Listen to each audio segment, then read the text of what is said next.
All right, let's dive in. We're going deep today into a story you might know, but maybe not as well as you think. Leah, one of Jacob's wives. We're going way beyond just the surface level here to really get to know her as a person. Yeah, she's often overshadowed by, the Rachel and Jacob narrative. Exactly.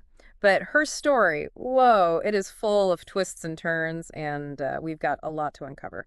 We've got historical texts, interpretations from different perspectives, scholarly articles, the whole 9 yards, our goal.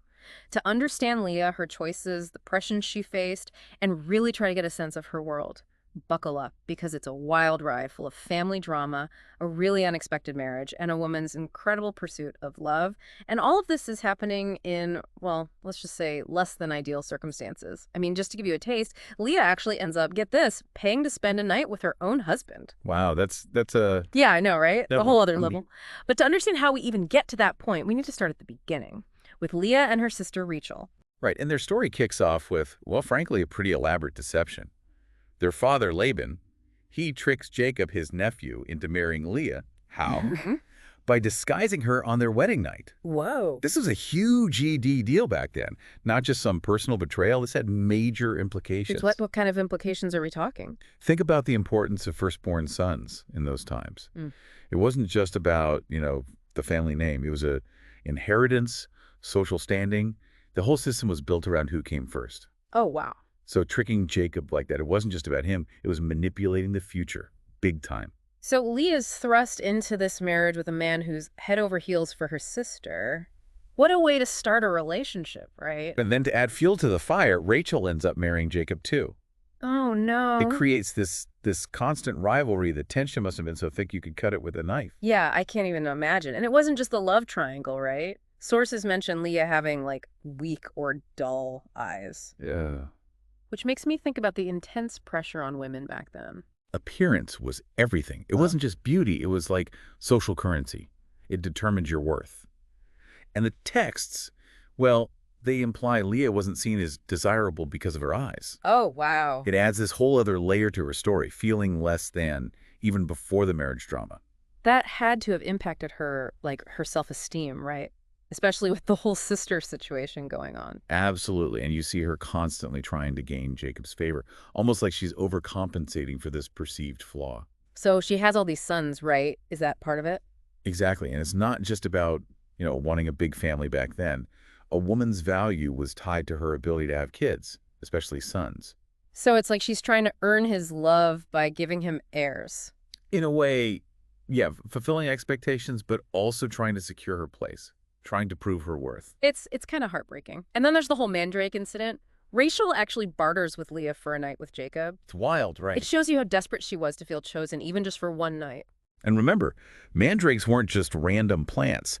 They were thought to have magical properties, especially for fertility. So it's not just a simple trade. There's so much symbolism there. Like she's grasping at anything for a chance at his love. Absolutely. And it also shows Rachel's power, doesn't it? Yeah, using her desirability as leverage. This whole dynamic, the love, the rivalry, the power struggles, it's like a Shakespearean tragedy unfolding. Totally. A glimpse into the complexities of family back then, how societal norms shaped their choices. Speaking of choices, there's this other detail that just, I don't know, it's stuck with me. When Jacob's getting ready to face his brother Esau, remember, he's arranging his family, right? Guess who he puts on the front lines? Leah and her kids. Bingo. While Rachel and her son are tucked away safely, it makes you wonder about his true feelings for Leah and her children. Yeah, it's tough to interpret. You could say it was strategic. Maybe he thought more people offered more protection. Right. But it definitely highlights the unequal affection there, and that's hard to ignore. Yeah, it's a tough pill to swallow when you think about him as the patriarch, the loving husband and father, It makes you question the traditional narratives, for sure. And that's what makes Leah's story so fascinating. Yeah, it challenges us to look beyond the surface, to question and to consider all those complexities. And remember, this was a completely different world back then. Right. Their world was so different from ours. It's a reminder that history is full of nuance, especially when it comes to understanding the lives of women in those times. And as we continue to unpack Leah's story, I think we'll find even more of those nuances, those moments that challenge our assumptions and make us think differently about the world she lived in and the choices she made. Okay, so we left off talking about Jacob putting Leah and the kids in a pretty precarious spot when facing Esau, and it makes you think, like, what were his real feelings for her, you know?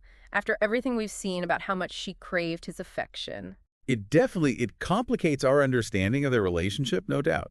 It really begs the question, what did love and affection actually mean back then? Right, because it's so easy to just assume it's the same as today. Totally. I mean, were they purely emotional concepts, or was it more about social standing, duty, survival even? I mean, their whole world was just so different, their view of marriage, everything. Oh, absolutely. I mean, arranged marriages were common, alliances formed for political or economic reasons. The idea of romantic love as like the driving force, that wasn't necessarily a thing. So how do we square that with Leah clearly wanting Jacob's love? Was it, I don't know, I misplaced? don't think it's that simple. Sure, her desires were probably influenced by those societal norms, Mm. but it was also doubly personal. She wanted to be seen, Hmm. you know, valued, not just as a wife or a mother, but as an individual. Yeah, I get that need to feel loved for who you are, not just your role. Exactly. It's a human thing, right? And at the heart of her story, and remember, this is a time when a woman's worth was so closely tied to, well, her looks and her ability to have sons. And she's always being compared to Rachel, who's seen as the more beautiful sister. Exactly. So she's already feeling less than, needing to prove herself. Mm. That makes her longing for Jacob even more intense, a struggle many people can relate to even today. It makes that whole mandrake thing even sadder. Right. It's not just about, like, wanting kids, it's about wanting that connection. It's about wanting to feel wanted. Exactly. And what's interesting is that it shows Rachel's agency, too. She's not just this object of beauty, she's using it to get what she wants, those mandrakes. And those were thought to boost fertility, right? Exactly. It speaks to the anxieties women must have felt about having children. It's like they're trapped, pitted against each other, even though they're sisters. Yeah, that's part of the tragedy, seeking love in a system that breeds competition. But she does find fulfillment, right? As a mother. That's another piece of her story we need to explore more deeply. It's easy to get caught up in the Jacob stuff, but her role as a mother is so important. Especially back then, when that was such a central part of a woman's identity. Exactly. And if you look at the names she gives her sons, you can see her journey unfolding. Oh, that's interesting. So her first son, Reuben, it can mean see a son. Yeah. Almost like she's presenting it to Jacob, hoping for that validation. Like, look what I've done. Right. And then Simeon, the second son, it means hearing. Maybe she felt God had heard her prayers. So she's seeking approval from a higher power now, too. And then Levi, meaning attached. Like she hopes Jacob will finally become attached to her through this child. And what about Judah? He's kind of a big deal, right? Oh yeah, Judah's huge. And his name means praise. It marks a shift for her. Instead of just longing, she's expressing gratitude.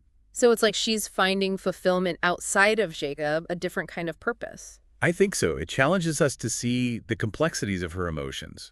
She's not just pining for love, she's finding strength in motherhood. And that's a powerful reminder that women found ways to create meaningful lives even within these restrictive societal structures. Absolutely. And as we keep going with Leah's story, we'll see even more examples of her strength and her ability to find joy even in difficult circumstances. We've been talking about Leah finding that fulfillment as a mom. It makes you wonder, though, like, how much of that was her choice and how much was just, making the best of a tough situation. Yeah, it's a question that's kept scholars busy for a long time. Was she finding empowerment? Or was it more about conforming to what society expected of her? It's hard to say for sure. It's like we're trying to see the past through a foggy window, right? We can look at her actions, the names she chose for her sons, but we can never really know her heart. And that mystery is part of what makes her story so fascinating. It Right. forces us to realize how limited our view of history can be, and to acknowledge how often women's voices have been silenced or ignored. It's like we have these pieces of a puzzle, and we have to use our imaginations to fill in the gaps, which I think is part of what makes exploring history so fun. Totally. It's not just about memorizing dates. It's about engaging with the past, asking questions. And speaking of questions, one thing that keeps coming up for me is the role of faith in Leah's life. We know this story is set within a religious context, but how did her personal beliefs affect her experiences? That's a great question, and honestly, there's no one right answer. Some see Leah as a woman of deep faith, finding strength and comfort in believing in something bigger than herself. Others see her story as reflecting the challenges women face within religious structures, the patriarchy, and all that. It seems like every generation finds new ways to interpret these stories, finding meaning that speaks to their own time. Exactly, and that's what makes them so powerful. They're not stuck in time. They evolve as they're passed down, carrying with them the hopes and fears of all the people who've connected with them. And Leah's story is a perfect example, right? We've talked about her longing for love, the struggles in her marriage, her journey as a mom, the pressure she faced. And all of those themes still resonate today, don't they? They spark conversations about gender roles, family, faith, that search for meaning and belonging. Even though these stories are ancient, the emotions, the challenges, it's all timeless. As we wrap up, I think it's worth reflecting on how Leah's story has impacted us. What resonated with you? What questions are you still thinking about? For me, it's her resilience, facing those difficult situations and not giving up. She doesn't get the fairy tale ending, but she finds a way to make a life for herself and her kids. That's so powerful. It reminds us that even when life throws us curveballs, we can still find strength. We can find purpose and even joy, sometimes in unexpected places. It's been amazing, really diving deep into Leah's story and uncovering all those layers of meaning. I hope it's inspired you to keep exploring, keep asking questions, and keep searching for that wisdom in the stories of those who came before us. So until our next deep dive, stay curious and keep your hearts open to all that history, faith, and the human experience have to offer.